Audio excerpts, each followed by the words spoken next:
My parents demanded my new house fit my brother's whole family instead. I bought a tiny one-bedroom cottage. They screamed, "Where do we sleep?" I laughed and said, "Stay in a motel." Have you ever heard the term emotional bankruptcy? It is a concept I came up with during one of the darkest periods of my life. In the financial world, bankruptcy happens when your liabilities far exceed your assets, when you owe so much more than you could ever possibly pay back, and your accounts are completely drained. But emotional bankruptcy? That is what happens when you spend your entire life functioning as a human checking account for everyone else's problems. You make endless deposits of time, money, empathy, and sacrifice, but no one ever deposits anything back into you. You just give and give until you wake up one morning completely empty, realizing that the people you have been funding do not actually see you as a person at all. They just see you as a resource. My name is Meredith. I am 34 years old, and I work as a marketing director. If you looked at me on paper, you would see a successful, independent woman who has her life entirely together. But for most of my life, behind closed doors, my primary job title was something completely different. I was the family insurance policy.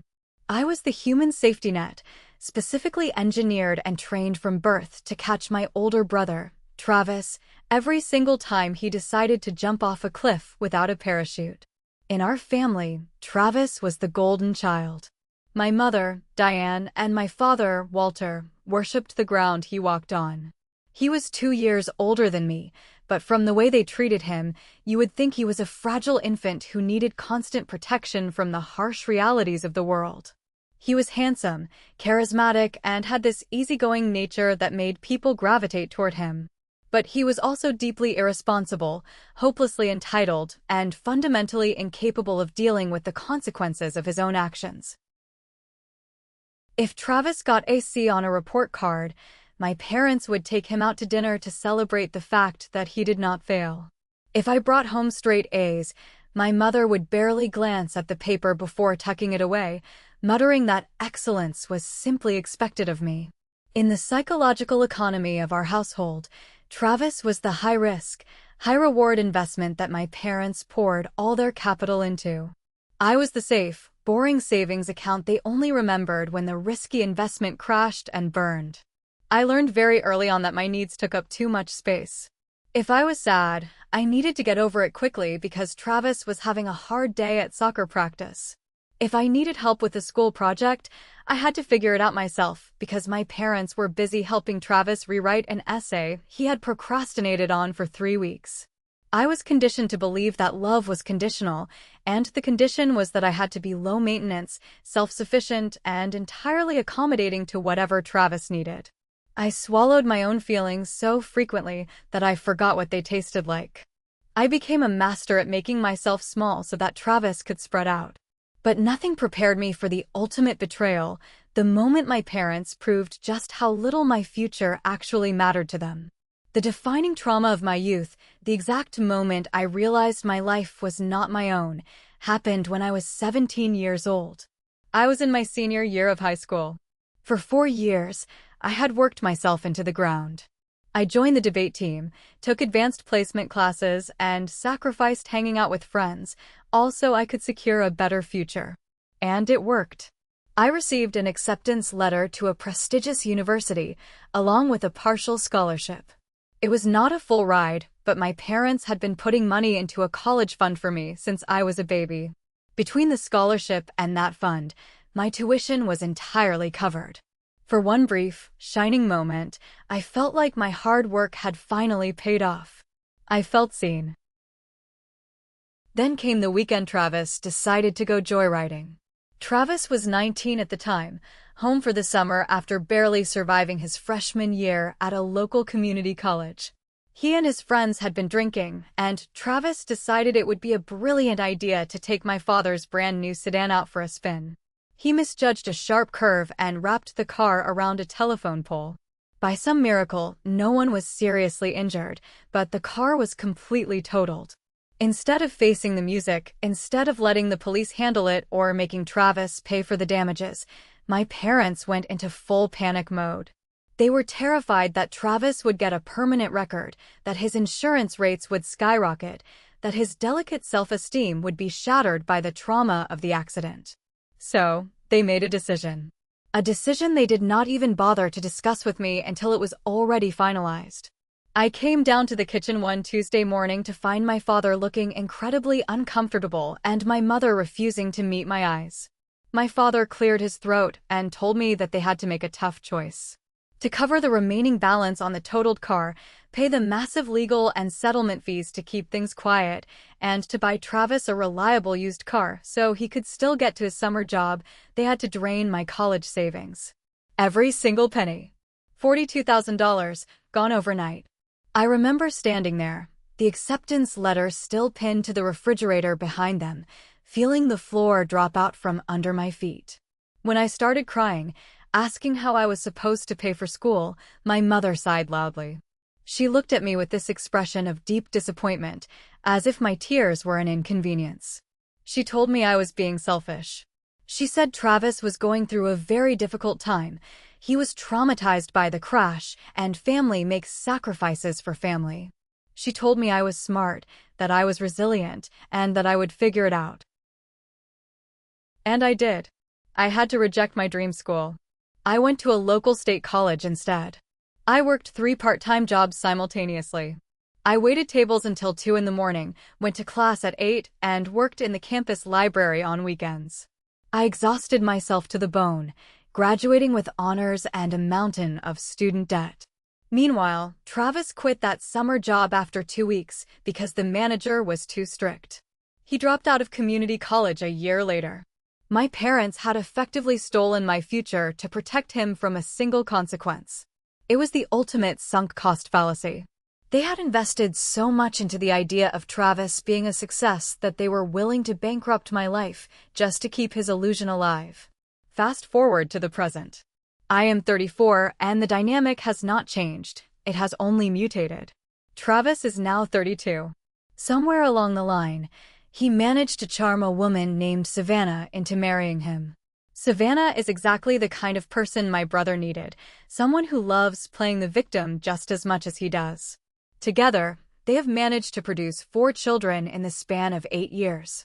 There is Lucas, who is 8, Stella, who is 6, and a set of 4-year-old twins, Wyatt and Hannah.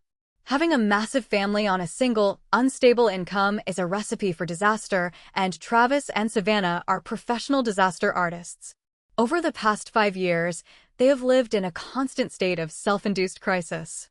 There was the year Travis maxed out 5 different credit cards trying to start a luxury sneaker reselling business that immediately failed.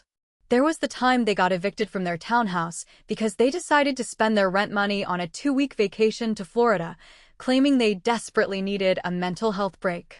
And then there were the countless times Travis either got fired for insubordination or quit because his bosses did not respect his creative vision. And every single time they hit a wall, the bailout program activated. My parents would call me. The script was always the same. My mother would call me, usually late at night, her voice trembling with manufactured anxiety. She would tell me about the poor grandchildren, about how Savannah was crying, about how Travis was feeling so depressed. And then would come the demand. Not a request. A demand. Meredith, you need to loan your brother $5,000. Family helps family. For years, I complied. I gave them money I knew I would never see again. I co-signed a lease I ended up having to break. I paid for groceries, utility bills, and emergency car repairs. I did it because the psychological conditioning was so deep that saying no felt like committing a crime. I did it because it was the only way to stop my parents from guilt-tripping me into oblivion. But the resentments were compounding. Every dollar I handed over felt like a piece of my own soul being chipped away. I was 34 years old, sitting in my expensive apartment, looking at my bank account, and I realized I was drowning. I was successful at my job, but I had nothing to show for it because I was financially floating 6 other human beings. I was experiencing total emotional bankruptcy. I realized that if I did not violently cut the cord, if I did not stop being their safety net, they were going to pull me down into the abyss with them. I needed to build a fortress. I needed to create a boundary so physical, so undeniable, that they could never cross it again. The opportunity for my escape presented itself on a rainy Tuesday afternoon. My boss, Sylvia, called me into her office. I had spent the last 6 months spearheading a massive, high-stakes rebranding campaign for our largest client. I was exhausted, running on coffee and pure adrenaline. I sat across from Sylvia, preparing myself for a critique.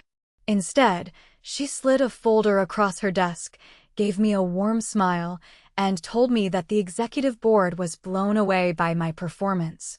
She offered me the position of marketing director, complete with a 25% salary increase and a substantial annual bonus. When I got back to my desk and looked at the numbers on the offer letter, something inside me snapped, but in a good way. For the first time in my adult life, I had serious, life-changing money. My immediate, knee-jerk reaction, the trauma response trained into me by my parents, was to think about how this money could fix Travis's current mountain of debt. But then a new, fiercely protective voice echoed in my mind. No, this is mine. I bled for this. I sacrificed my sleep, my social life, and my peace of mind for this. I am not handing my victory over to people who would not even cross the street to help me. That very evening, I contacted a real estate agent named Paige. Paige was a shark in a tailored suit, fiercely efficient and completely uninterested in small talk. When we sat down in her office the next day, she asked me what kind of property I was looking for. I leaned forward, looking her dead in the eye, and laid out my exact specifications. I want a cottage, I told her. A tiny, low-maintenance, single-story cottage. But here is the most important part, Paige. It must only have one bedroom. Not 2 bedrooms with an office. Not a master suite and a guest room. One single bedroom. One bathroom. A living area just big enough for a couch and a television. I want a house that physically, architecturally, and mathematically cannot accommodate more than one human being. Paige raised an eyebrow, clearly used to clients asking for open floor plans and room to grow. But she did not question me. She just nodded and started typing. Over the next 3 weeks, we toured a dozen properties. Most of them were too big, secretly harboring a finished basement or a den that could easily be converted into a sleeping area. I rejected all of them. I was not just buying a house, I was buying a psychological fortress. I needed a space that would serve as an impenetrable boundary. If there was extra space, my family would claim it. It was the law of physics in my family dynamic. Travis's needs would automatically expand to fill whatever empty space I possessed. Finally, Paige brought me to a property on the edge of town. It was a charming, slightly weathered wooden cottage surrounded by mature oak trees. It had a tiny front porch, original hardwood floors, and a kitchen that barely fit a small dining table. And exactly as requested, it had only one small bedroom and one bathroom. It was tiny. It was cozy. It was absolutely perfect. Standing in the middle of that empty, sunlit living room, I felt a profound sense of peace wash over me. There was literally no room for anyone else. I made a cash-heavy offer that same afternoon, and by the end of the week, it was accepted. The 30-day escrow period officially began. I had secured my sanctuary. The following Sunday, I drove to my parents' house for our mandatory weekly family dinner. I felt a nervous excitement bubbling in my chest. For the first time in my life, I had a massive achievement that I was proud of, a milestone I had reached entirely on my own. I wanted to share it. Deep down, despite decades of evidence to the contrary, that wounded inner child in me still desperately wanted my parents to look at me and say they were proud. Travis and Savannah were there, of course, looking completely miserable. Their 4 children were tearing through the living room, screaming and breaking things while Savannah stared blankly at her phone and Travis complained loudly about his current landlord. Apparently, the landlord was refusing to renew their lease because they were 3 months behind on rent and had completely trashed the backyard. They had exactly 40 days to vacate the premises, and they had absolutely no savings and terrible credit. The tension in the house was thick enough to cut with a knife. We sat down at the dining room table for dinner. I waited for a lull in Travis's endless complaining before I cleared my throat. I actually have some really exciting news, I said, forcing a bright smile. I got promoted to marketing director this week. And I just had an offer accepted on a house. I am officially going to be a homeowner. For a split second, there was silence. I waited for the congratulations. I waited for my father to smile or my mother to ask where it was. Instead, my mother's eyes suddenly went wide, and she gasped as if she had just experienced a religious revelation. She slammed her hands on the table and looked directly at Travis. "Oh my God," my mother practically shouted. "Travis, do you hear that? The timing is an absolute miracle. You have to be out of your rental in 40 days, and Meredith is buying a house right now." My stomach plummeted into my shoes. Before I could even open my mouth to clarify, my father jumped in, pointing a fork at me with an excited grin. "Meredith, that is fantastic. We were just agonizing over what to do about your brother's living situation. How many square feet is the place? Because the kids are getting bigger. You know, you can always convert the garage or the den into extra sleeping space. Savannah, you could take the master suite since you have the babies." The hijacking of my achievement was so fast, so seamless, and so utterly predictable that I actually felt dizzy. In the span of 15 seconds, my years of hard work, my promotion, and my financial independence were completely erased. I was no longer an independent woman buying her first home. I was simply the solution to Travis's latest crisis. My house was immediately classified as a family asset. "Wait, stop," I said, raising my voice over the sudden chaotic planning happening across the table. "You guys are not listening. I bought a tiny cottage. For me. By myself. There is no room for anyone else. It is a one-bedroom house. But the mechanism of narcissistic family dynamics is a terrifying thing to witness. They employed what I call selective hearing. It is a psychological defense mechanism where the brain literally refuses to process information that contradicts their desired reality." Savannah waved her hand dismissively, not even looking up from her phone. "Oh, do not be dramatic, Meredith. We do not need a mansion. We just need a roof over our heads until Travis gets his new business off the ground. The kids can share a room, it is fine. There is no room for them to share." I practically yelled. "There is only one bedroom. My bedroom. We will figure it out," my father boomed over me, using his authoritative dad voice that signaled the conversation was over. "Family makes it work. Travis, you and Savannah should go over there tomorrow and see what walls we can knock down. This is a blessing, Meredith. You are a good sister." I sat there, staring at my plate as they spent the next hour dividing up a house they had never seen, completely ignoring the owner sitting right in front of them. The next 30 days of the escrow period were an absolute psychological nightmare. I thought that by stating clearly at dinner that the house was too small, the message would eventually sink in. I underestimated the sheer, terrifying power of a collective delusion. When a group of toxic people decides on a shared narrative, facts and reality simply cease to exist. 2 days after the dinner, my phone buzzed with a notification. It was a text from Savannah. She had sent me a link to a massive Pinterest board titled, "Our New Shared House." I clicked on it, feeling a cold sweat break out on my neck. The board was filled with pictures of triple bunk beds, living room dividers, and storage hacks for putting 4 children into small spaces. She had even pinned a dozen different color palettes for what she called the kids' playroom. I replied immediately, my hands shaking. "Savannah, I am telling you again. Please stop planning this. There is no playroom. There is no second bedroom. You cannot live with me." Her response came back 3 minutes later. "LOL, stop stressing, Mare. We know it's a fixer-upper. Travis is really handy, he can build temporary walls. We are just so grateful you are letting us stay." It was like screaming into a void. It was textbook gaslighting.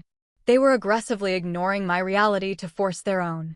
Later that week, I was working from my apartment when the doorbell rang. I opened it to find Travis standing in the hallway, holding a measuring tape and a yellow notepad. He pushed past me without waiting for an invitation and walked straight into my living room. "What are you doing, Travis?" I demanded, crossing my arms. "Just getting a head start," he said casually, pulling the tape measure across my sofa. "Mom said you have a pretty decent sectional couch here. I'm just measuring it to see if it will fit in the new living room along with our TV stand." We're going to have to combine our furniture, so I need to figure out what you should throw away before the move. I stood there, staring at my 32-year-old brother, a grown man with a wife and 4 children, casually taking inventory of my belongings so he could decide what I was allowed to keep in my own home. The audacity was so astronomical it almost felt like a prank. "Travis," I said, my voice dangerously low. "Get out of my apartment. I am not combining furniture with you. You are not moving into my house. I have told you, I have told Savannah, and I have told Mom and Dad. I bought a 1-bedroom wooden cottage for myself. If you show up at my house, you will be sleeping on the grass." Travis rolled his eyes, a classic teenage gesture of annoyance. He clicked the tape measure shut. "God, Meredith, why do you always have to be such a drama queen? Mom warned me you were having anxiety about sharing your space. Look, nobody wants to crash at your tiny house, okay? But we are out of options. The landlord is kicking us out on the exact same weekend you get your keys. The universe is literally telling us this is the plan.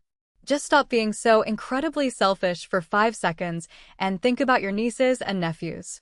He walked out, leaving the door wide open behind him. The guilt tripping was a masterclass. He invoked the children, the ultimate weapon in my family's arsenal. For a brief, terrifying moment, the old conditioning flared up. I felt a wave of crushing guilt. Was I being a monster? Was I really going to let 4 innocent kids go homeless because I wanted my own space? But then I looked around my quiet apartment. I thought about the $42,000 they stole from my college fund. I thought about the endless bailouts. No, the kids were not my responsibility. They were Travis and Savannah's responsibility. My family had created an echo chamber of delusion, convincing each other that I would cave because I always caved. But this time, I decided I would not argue anymore. I would save my breath. I let them live in their fantasy world for the rest of the month, silently waiting for closing day, preparing for the inevitable collision between their delusion and my reality. Thank you so much for watching. If you are enjoying the story so far, please hit that like button, subscribe to the channel, and leave a comment down below telling me what city you are watching from. Every single comment helps the video reach more people, and I truly appreciate it. Now, let us get back to the story. Closing day came and went, and by the grace of some higher power, I survived the final week of escrow without entirely losing my mind. I officially had the keys to my tiny 1-bedroom cottage. I had arranged for my own movers to bring my furniture from my apartment at 10 in the morning on a Saturday. I woke up at my new house around 7, sleeping on a cheap air mattress I had brought over the night before. I brewed a pot of coffee in my completely empty kitchen and walked out to the small front porch. It was 8 in the morning. The neighborhood was beautifully quiet. The morning sun was filtering through the oak trees, and for the first time in 34 years, I felt like my life actually belonged to me. I took a deep breath, savoring the crisp air, feeling the immense satisfaction of knowing that every single square inch of this property was earned by my own sweat and tears. I had a whole 2 hours of absolute peace before my furniture arrived. That peace lasted exactly 15 minutes. At 8:15, the ground literally began to vibrate. I heard the deafening roar of heavy diesel engines breaking the morning silence. I stood up, my coffee mug freezing halfway to my mouth, as 2 massive, 20-foot U-Haul rental trucks came lumbering down my narrow residential street. They pulled up right in front of my house, blocking my driveway and half of the road. A moment later, my parents' familiar silver SUV pulled in aggressively behind them, parking halfway on my front lawn. It was like watching a clown car unload at a circus. The doors of the SUV and the U-Hauls popped open almost simultaneously. Out poured my father, Walter, looking red in the face and barking orders. Then came my mother, Diane, holding a clipboard. Next was Travis, looking stressed and exhausted, followed by Savannah, who was already yelling at her 4 children. Lucas, Stella, Wyatt, and Hannah spilled out onto the grass, immediately starting to scream and chase each other around my front yard. 4 burly men who looked like day laborers hired off the street jumped out of the U-Haul cabs and started unlatching the heavy back doors. I stood completely frozen on my porch. My brain could not process the sheer, unadulterated audacity of what I was witnessing. They were not just ignoring my boundaries, they were staging a full-scale military invasion of my property. My father marched up the front walkway, completely ignoring the shocked expression on my face. "All right, Meredith, move out of the way, honey," he boomed, clapping his hands together. "We got the guys by the hour, so we need to move fast. Travis, tell the guys to bring the big sectional couch in first." My mother bustled past me, clutching her clipboard like a general going into battle. "Oh, Meredith, the exterior needs a fresh coat of paint, but we will deal with that later," she chirped brightly, entirely dismissing my presence as she pushed open my front door and walked right into my house. Savannah was right behind her, carrying a massive box of Sharpies and a stack of neon-colored sticky notes. "Kids, stay in the yard," she yelled over her shoulder. She looked at me and gave a tight, fake smile. "Hey, Mare. I have color-coded everything. Pink tags go to the girls' room, blue tags go to the boys' room, and yellow tags go to the master suite. Just point the movers in the right direction." I was completely speechless. I watched as Travis directed two men carrying a massive, heavy oak dresser up my front steps. They were treating me like I was the hired help, a minor obstacle in their grand moving day. I realized in that terrifying moment that they genuinely, truly believed their collective delusion.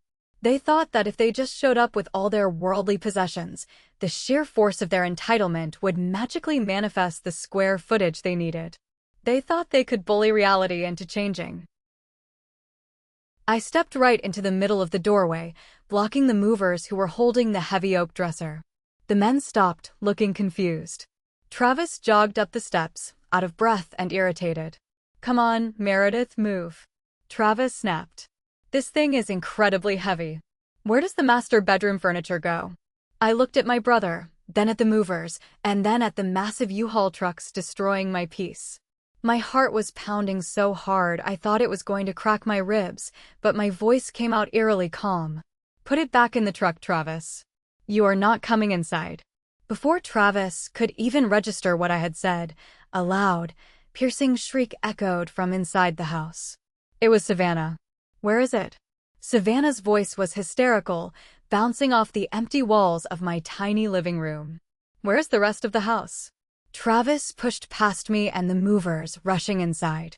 I turned around and followed him, leaving the front door open.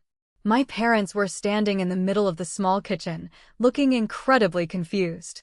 Savannah was running back and forth like a trapped rat.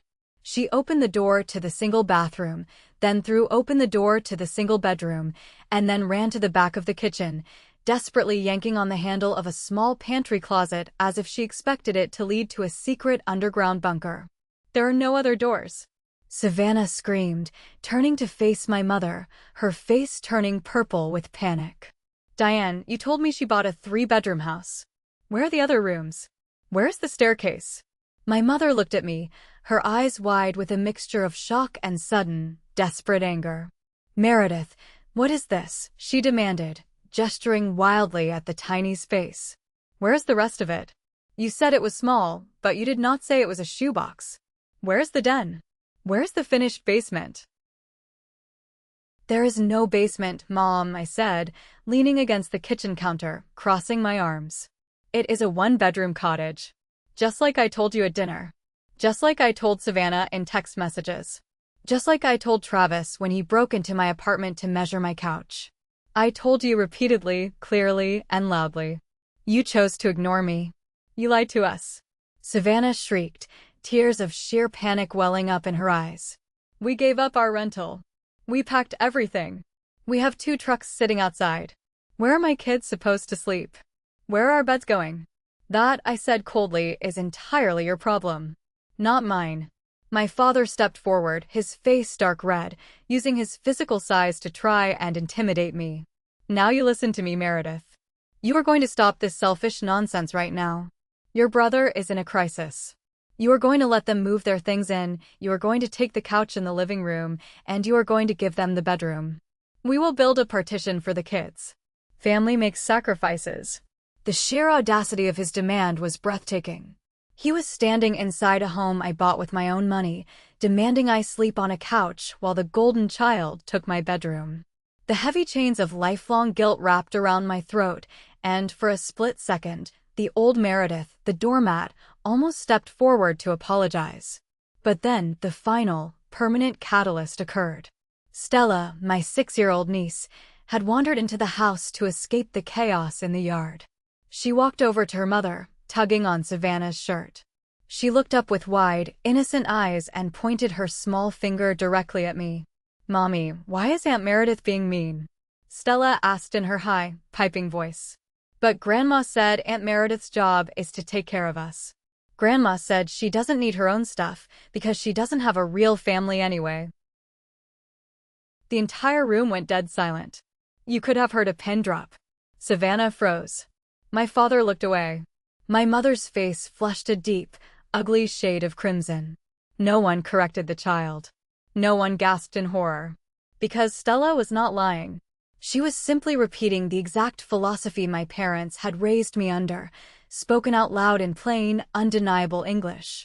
Aunt Meredith's job is to take care of us. She doesn't need her own stuff. In that one brilliant, terrible moment, the illusion shattered entirely. The guilt that had weighed me down for 3 decades evaporated into thin air. Every tear I had ever cried for their approval dried up instantly. I was not experiencing emotional bankruptcy anymore. I was officially closing the account. The Bank of Meredith was permanently shut down. I looked at my mother, whose mouth was opening and closing like a fish out of water. I looked at my brother, who was staring at his shoes. And then I looked at Savannah, who was still hyperventilating about her furniture. The panic in my chest was completely gone. It was replaced by a cold, sharp, unshakable clarity. "You don't sleep here," I said. My voice was not loud, but it carried a deadly weight that echoed off the hardwood floors. Travis's head snapped up, his face contorting into an ugly mask of rage. "Are you out of your mind?" he roared, taking a threatening step toward me. "We have nowhere to go. We have 4 kids out on the lawn and 2 trucks full of heavy furniture. Where the hell are we supposed to go, Meredith?" I looked him dead in the eye, feeling a slow, victorious smile spread across my face. I let out a short, dry laugh. "Stay in a motel."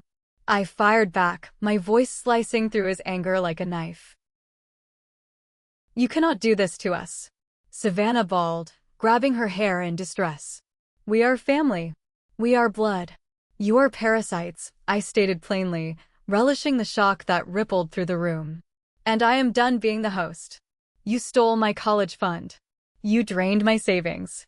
You ruined every milestone of my life, and you thought you could just barge into the one thing I built for myself and steal that too. Well, congratulations. You played a stupid game, and now you have won a stupid prize. You are officially homeless." "Meredith, how dare you speak to your family this way?" my father bellowed, pointing a thick finger at my face. "I demand you let them bring their things inside right now." I did not flinch. I reached into my back pocket and pulled out my cell phone. I unlocked the screen and held it up so they could all see the keypad. I dialed 9, then 1, and kept my thumb hovering over the last number. "I am going to count to 10, I said, my tone completely devoid of emotion. "If every single one of you is not off my property, including those moving trucks, by the time I reach 10, I am calling the police. I will press charges for trespassing, harassment, and breaking and entering. And Travis, with your background, I am pretty sure you do not want the cops showing up." "You are bluffing," Travis sneered, though his eyes darted nervously to the phone. "1," I said loudly. "Meredith, please, let's just talk about this reasonably," my mother pleaded, her fake authority crumbling into genuine terror. 2, I continued. 3. "Get the kids," Travis suddenly snapped at Savannah, his bravado breaking. He knew I wasn't bluffing. He had pushed the doormat too far, and the doormat had turned into a landmine. "Savannah, get the kids in the damn car. Tell the movers to close the trucks." 4, 5, 6, I counted steadily, watching the absolute chaos unfold. It was the most beautiful, chaotic retreat I had ever witnessed. Savannah grabbed Stella and ran out the front door, screaming for the boys to get into the SUV. My father was sputtering with rage, completely emasculated, muttering curses under his breath as he stomped out. My mother shot me a look of pure, unadulterated hatred, the kind of look reserved for an enemy, not a daughter, before fleeing after her husband. 7. 8, I said as Travis reached the doorway. He turned around, his face pale and sweating. You are dead to us, Meredith. Do you hear me? You are not family anymore. 9, I replied, maintaining eye contact until he finally broke it and practically ran down the steps. I walked out onto my porch and watched as they frantically yelled at the hired movers, who looked thoroughly annoyed as they locked the heavy doors of the U-Hauls. Engines roared to life. Tires squealed against the asphalt. Within 3 minutes, my street was completely empty again, save for the faint smell of diesel exhaust. I walked back inside, closed my solid oak front door, and locked the deadbolt with a heavy, satisfying click. I slid down the door until I was sitting on the floor of my empty, one-bedroom cottage, and I burst into tears. But for the first time in my life, they were not tears of pain or frustration. They were tears of pure, absolute freedom. The adrenaline crash hit me about an hour later, just as my own moving truck pulled up to deliver my furniture. I directed the movers in a daze, mechanically pointing out where my sofa and my bed should go. By noon, my house was furnished, the movers were paid and gone, and I was entirely alone. That was when the digital bombardment began. My phone, sitting on the kitchen counter, began to vibrate with the intensity of a drill. It buzzed, rang, and pinged relentlessly. I walked over and looked at the lock screen. I had 24 missed calls and over 50 text messages. The names popping up were not just my parents. It was my Aunt Clara, my Uncle Greg, cousins I had not spoken to in 3 years, and even a few of my parents' church friends. I swiped open a message from Aunt Clara. It read, Meredith, I am physically sick over what you have done. Throwing your brother and his 4 innocent babies onto the street so you can have a house all to yourself? You have become a cold, heartless monster. Your mother is inconsolable. Another text from a cousin. Wow. Did not know money would change you this much. Hope you enjoy your huge house while your nephews sleep in a motel tonight. Disgusting. My heart hammered against my ribs.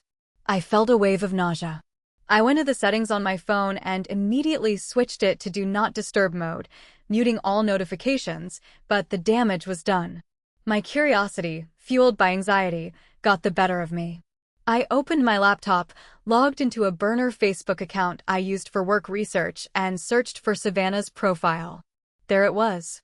A massive, multi-paragraph post, accompanied by a tragic, tear-stained selfie of Savannah sitting in the passenger seat of their car, holding the twins. The post read, Words cannot express the heartbreak our family is going through today. After being promised a roof over our heads, a certain family member completely pulled the rug out from under us on moving day. We had nowhere to go with 2 trucks of furniture. Blood is supposed to be thicker than water, but apparently greed wins. My babies are crying, asking why their aunt hates them. We are currently trying to find a cheap motel that will take a family of 6. Please pray for us. The comment section was a bloodbath. Dozens of people were offering prayers, offering to set up GoFundMe pages, and violently tearing apart my character. They called me a sociopath, a narcissist, and a spoiled brat. My fingers hovered over the keyboard. Every single fiber of my being, every ounce of my conditioning, screamed at me to defend myself. I wanted to type out a massive comment. I wanted to list the $42,000 they stole. I wanted to post screenshots of the text messages where I explicitly told them the house was only 1 bedroom. I wanted to scream my truth into the digital void to prove that I was not the bad guy. But then I stopped. I took my hands off the keyboard. I remembered an article I had read about dealing with toxic people. It talked about the concept of jade: justify, argue, defend, explain. When you are dealing with narcissists and their enablers, the flying monkeys who do their dirty work, engaging is exactly what they want. If I defended myself, I was giving them the drama they craved. I was validating their illusion that my boundaries were up for debate. The smear campaign was not about truth, it was about punishment. They were trying to publicly shame me back into submission. I realized that the most powerful thing I could do, the ultimate act of defiance, was to offer them absolutely nothing. No defense. No anger. Just a profound, impenetrable silence. I closed the laptop, poured myself a glass of water, and began unpacking my boxes. 2 weeks after the eviction incident, the silence in my life was both beautiful and terrifying. I had successfully blocked the numbers of every single family member who sent me a nasty message. I had deactivated my real social media accounts. But the residual guilt, that deeply ingrained voice of my mother telling me I was selfish, kept keeping me awake at night. I knew I needed professional help to untangle the wires in my brain. I made an appointment with Dr. Caldwell, a highly recommended clinical psychologist specializing in family trauma and estrangement. Sitting in her comfortable, dimly lit office, I spent the first 45 minutes of our session vomiting my entire life story. I told her about the college fund, the endless bailouts, the one-bedroom cottage, and finally, the explosive confrontation on moving day. I cried so hard I went through half a box of tissues. When I finally finished, Dr. Caldwell did not offer me platitudes. She looked at me with deep, clinical empathy and began to deconstruct the architecture of my abuse. "Meredith, what you are experiencing right now is not guilt," Dr. Caldwell explained softly. "It is withdrawal. You have been addicted to the cycle of rescuing your family because rescuing them was the only way you were allowed to earn your parents' love. You are suffering from profound golden child and scapegoat syndrome." She explained that in toxic family systems, the parents project all their unfulfilled ambitions onto one child, Travis, making him the golden child who can do no wrong. But to balance the system, they need a scapegoat. Someone to carry the blame, absorb the stress, and fund the failures. That was me. You buying a house that mathematically could not fit them was a subconscious act of brilliant self-preservation, she said, leaning forward. But you need to understand why they reacted with such extreme rage. You didn't just tell them no. By refusing to house Travis, you forced your parents to look at the reality of their golden child. You forced them to see that Travis is a 32-year-old failure who cannot put a roof over his own children's heads. You shattered their delusion, and they are punishing you for making them look at the truth. But what if his kids really did sleep in a car? I asked, my voice cracking. What if I actually ruined their lives? Dr. Caldwell shook her head firmly.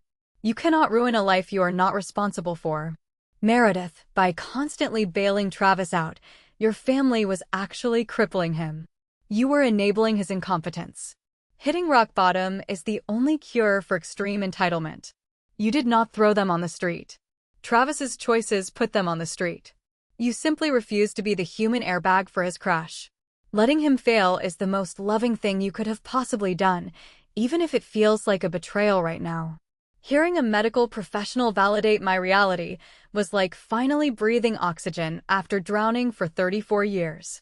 The guilt did not magically vanish overnight, but Dr. Caldwell gave me the vocabulary to understand it.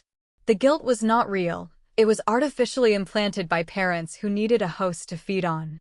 I left her office that day feeling 1,000 pounds lighter, ready to actually start living. The first month in my one-bedroom cottage was dedicated entirely to the art of reclaiming myself. For my entire life, my tastes, my preferences, and my desires were overridden by what the family needed. Now, I had a physical space that was a blank canvas, and I was going to paint it entirely for me. I spent my evenings after work at the hardware store. I painted the living room a deep, moody emerald green, a color my mother would have hated, claiming it was too dark and depressing. To me, it felt rich, calming, and fiercely independent. I bought a plush, mustard yellow velvet armchair that was specifically designed for one person to sit in and read.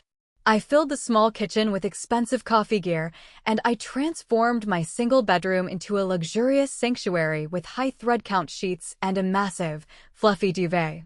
Every single purchase, every nail I hammered into the wall, was a radical act of rebellion. During this time, I also began to cultivate my chosen family. I invited my best friend, Nina, over for wine and takeout.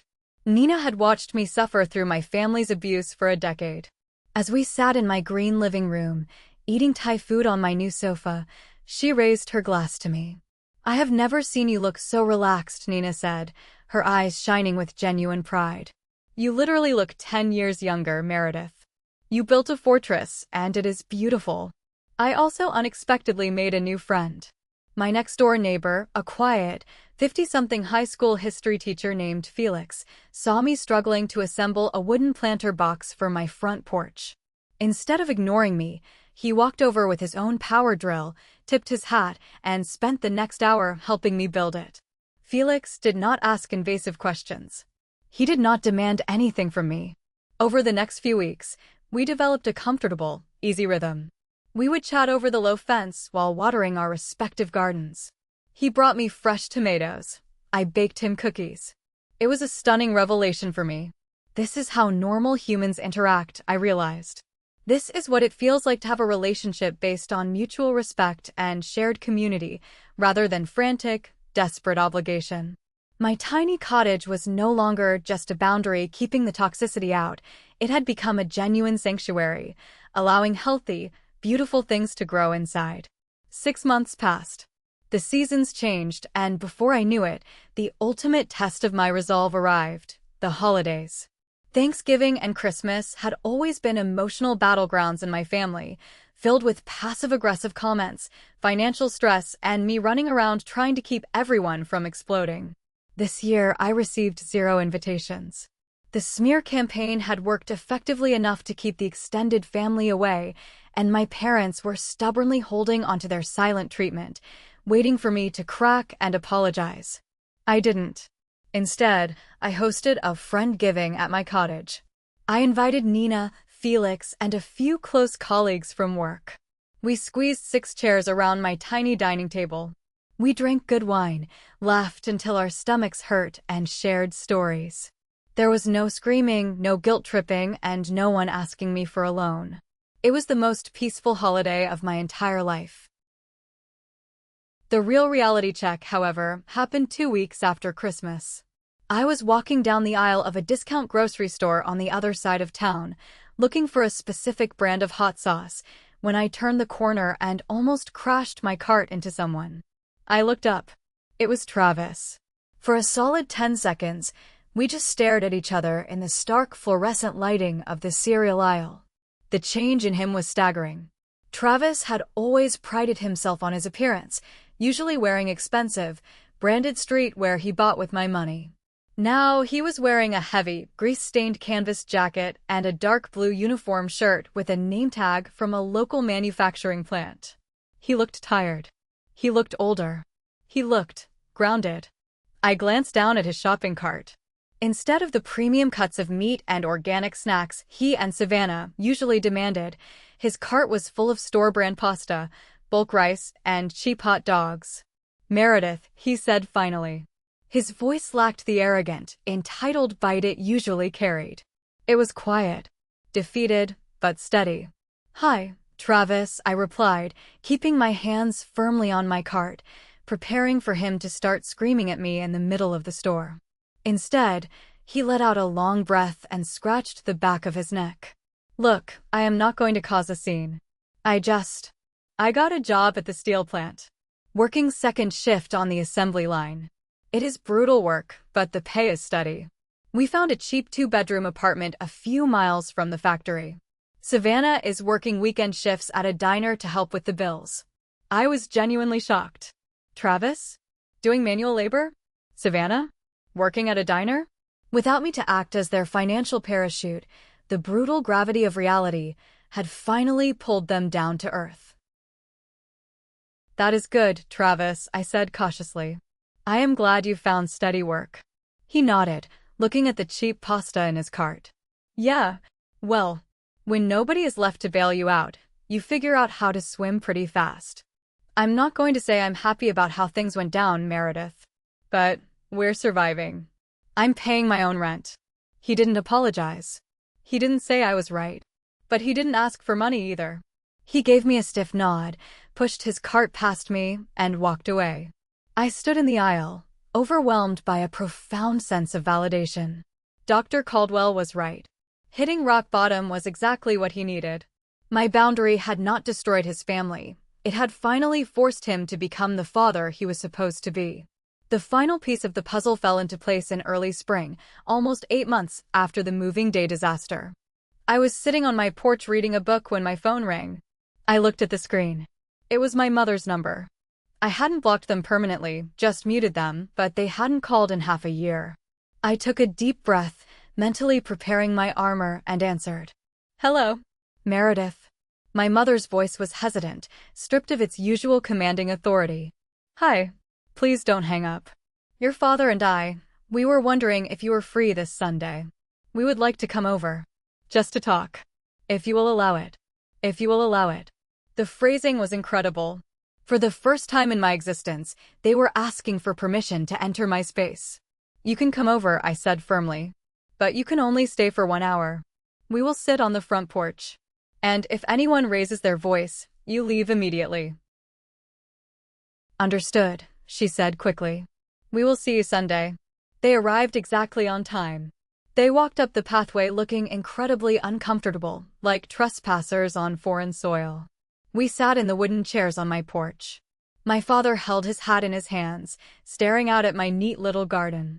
The silence stretched for a long time before he finally cleared his throat.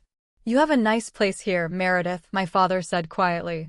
He turned to look at me, and for the first time, I saw a flicker of actual respect in his eyes. I owe you an apology. We both do. We were out of line. We got so used to you fixing everything for your brother that we forgot you have a right to your own life. We thought your success belonged to the family. We were wrong. It belongs to you. My mother wiped a tear from her eye, nodding silently. They didn't grovel.